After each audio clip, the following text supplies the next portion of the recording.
नमस्कार साथियों, संघर्ष कीजिए। संघर्ष का परिणाम सदैव हितकर होता है। हम भी आप सबके साथ मिलकर एक प्रयास कर रहे हैं, तो आइए एक प्रयास करते हैं और प्रतियोगी परीक्षाओं के लिए हम कुछ न कुछ मटेरियल तैयार करते हैं।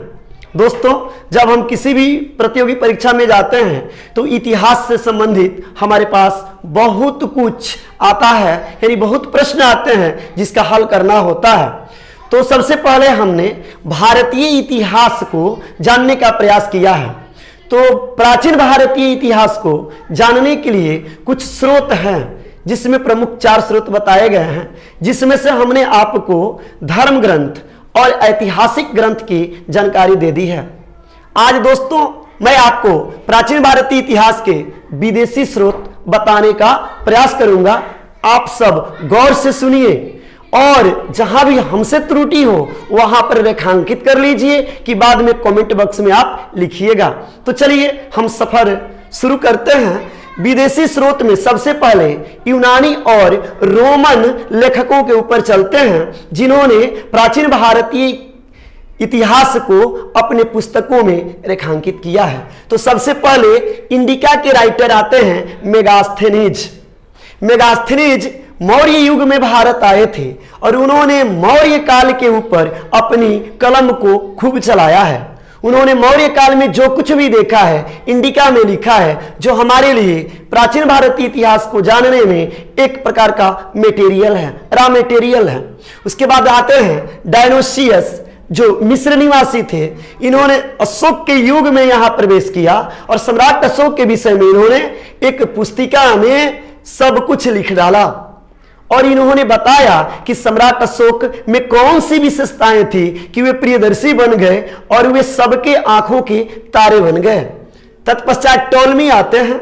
इनकी पुस्तक है भारत का भूगोल और ये अपनी पुस्तक में उस समय के भारत के मानचित्र, भारत के भौगोलिक दशा दिशा और भारत में रहने वाले लोगों के अंदर की रहन सहन सबको इन्होंने अपनी पुस्तक में दिखाने का प्रयास किया है। तो विदेशी स्रोत में हमने यूनानी रोमन को देखा। उसके बाद चाइना वाले यहाँ पर दार्शनिक यानी दर्शन करने के लिए गौतम बुद्ध के धर्म का और यहाँ के इतिहास को जानने के लिए यहाँ प्रवेश किए। तो चीनी यात्री जब भारत आए तो उनमें से सबसे पहले नाम यहाँ पर लिखे हैं वह फाहियान। फाहियान ये गुप्त काल में हमारे देश में आए और गुप्त काल में आकर इन्होंने गुप्त काल की जितनी शासन व्यवस्था थी, जो राजनीतिक, आर्थिक, सामाजिक जो भी व्यवस्थाएं थी, उसको देखे।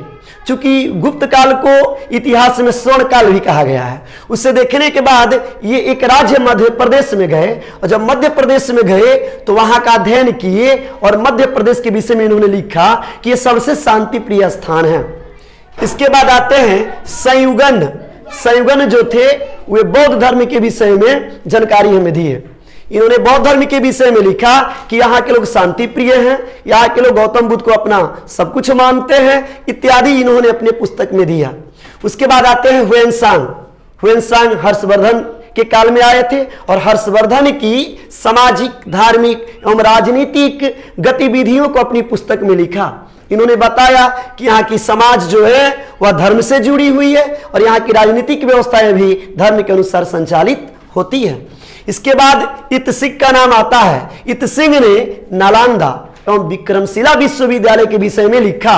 चूंकि वे यहाँ पर आकर बौद्ध धर्म का अध्ययन किए और जो भी बौद्ध धर्म की शिक्षा हमें विश्वविद्यालय देते थे वहां आकर इन्होंने रहकर अध्ययन किया और अपनी पुस्तिका में जिक्र किया। तो आपने देखा विदेशी स्रोत में यूनानी, रोमन और चीन। अब हम अरब वालों की तरफ चलते हैं। अरब के भी लेखकों ने अपनी लेखनी में प्राचीन भारतीय इतिहास को जानने के लिए रॉ मटेरियल उपलब्ध कराया है। उसमें आते हैं अल-बरूनी। अल-बरूनी जो है ये अपनी किताब उल हिंद में लिखते हैं। चूंकि जब महमूद गजनबी ने भारत पर आक्रमण किया था तो उसके साथ अल-बरूनी भारत आए थे और उन्होंने भारत के विषय में जीवंत वर्णन किया। आक्रमण के समय जो भी यहां पर घटनाएं घटी, यहां के शासक किस कदर टूटे, तमाम बातों को अपनी पुस्तक में दिखाया है। उसके बाद अरब से आते हैं इब्न बतूता। इब्न बतूता भी इसको हम कहा जाता है, लेकिन इब्न बतूता भी लोग बोलते हैं। इन्होंने अपनी पुस्तक रेहला में यहाँ की सामाजिक एवं सांस्कृतिक गतिविधियों को दिखाने का प्रयास किया है। इन्होंने बताया कि भारत की जो सांस्कृतिक धरोहर है उसको कोई तोड़ ही नहीं सकता है, क्योंकि भारत की सांस्कृतिक धरोहर विश्व में सबसे मजबूत है, सबसे बेहतर है। इसके बाद कुछ अन्य लेखक भी हैं जिन्होंने अपनी पुस्तक में प्राचीन भारतीय इतिहास को जानने के लिए स्रोत दिए हैं, जैसे तारानाथ। इन्होंने अपनी 2 पुस्तिका कंगियूर और तंगियूर में बौद्ध धर्म के जमाने की बात दिखाने का प्रयास किया है। अब मार्को पोलो ने एक किताब लिखा पांड्य इतिहास। चूंकि वे भारत में जब आए तो पांड्य वंश यहां पर कायम था, तो उनकी रहन सहन, उनका इतिहास, उनकी राजनीतिक दशा, उनकी धार्मिक अवस्था, सबका वर्णन इन्होंने किया।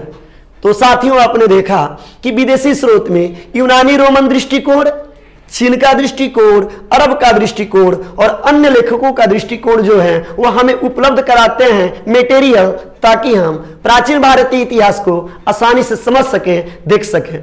साथियों, आपसे एक निवेदन है, जब आप प्रतियोगी परीक्षाओं में जाइए तो सबसे पहले एक एक टॉपिक पर ध्यान दें, वो टॉपिक जो वास्तव में एग्जाम में आनी ही आनी है। अब जैसे कि आपका नाम आता है यहां पर मेगास्थनीज का, अगर उसमें पूछे कि इनकी पुस्तक का नाम क्या है तो इंडिका आपको याद रहेगा, तो आसानी से कर सकते हैं। तो ऐसी सी बातों पर अपनी दृष्टि को रखिए और जानकारी प्राप्त कीजिए। मुझे उम्मीद है कि आप इस एपिसोड में जरूर कुछ सीखिएगा।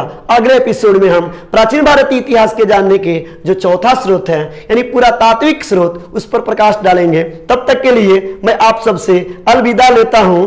नमस्कार।